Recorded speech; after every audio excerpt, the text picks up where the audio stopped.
एक बार शंकर पार्वती भ्रमण पर निकले। रास्ते में उन्होंने देखा कि एक तालाब में कई बच्चे तैर रहे थे, लेकिन एक बच्चा उदास मुद्रा में बैठा था। पार्वती जी ने शंकर जी से पूछा, यह बच्चा उदास क्यों है? शंकर जी ने कहा, बच्चे को ध्यान से देखो। पार्वती जी ने देखा, बच्चे के दोनों हाथ नहीं थे, जिस कारण वो तैर नहीं पा रहा था। पार्वती जी ने शंकर जी से कहा कि आप शक्ति से इस बच्चे को हाथ दे दो ताकि वो भी तैर सके। शंकर जी ने कहा, हम विधि के विधान में हस्तक्षेप नहीं कर सकते हैं, क्योंकि हर आत्मा अपने कर्मों के फल द्वारा ही अपना कर्म फल अदा करती है। पार्वती ने बार बार विनती की। आखिरकार शंकर जी ने उसे हाथ दे दिए। वह बच्चा भी पानी में तैरने लगा। एक सप्ताह बाद शंकर पार्वती फिर वहां से गुजरे। इस बार मामला उल्टा था, सिर्फ वही बच्चा तैर रहा था और बाकी सब बच्चे बाहर थे। पार्वती जी ने पूछा, यह क्या है? शंकर जी ने कहा, ध्यान से देखो। देखा तो वह बच्चा दूसरे बच्चों को पानी में डुबो रहा था, इसलिए सब बच्चे भाग रहे थे। शंकर जी ने जवाब दिया, हर व्यक्ति अपने कर्मों के अनुसार फल भोगता है। भगवान किसी के कर्मों के फेर में नहीं पड़ते हैं।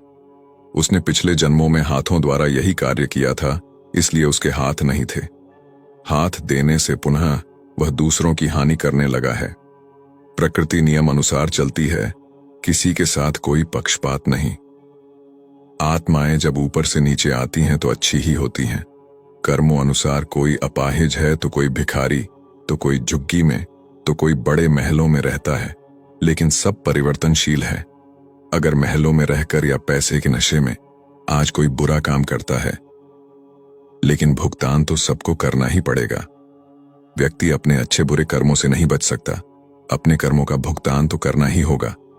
तो क्यों हम इस मनुष्य जन्म में ऐसे कर्म कर जाएं जिससे हमारे शरीर छोड़ जाने के बाद भी हमें दुनिया द्वारा याद किया जाए तथा हमारे अच्छे कर्मों के कारण ही हमारी पहचान बनी रहे।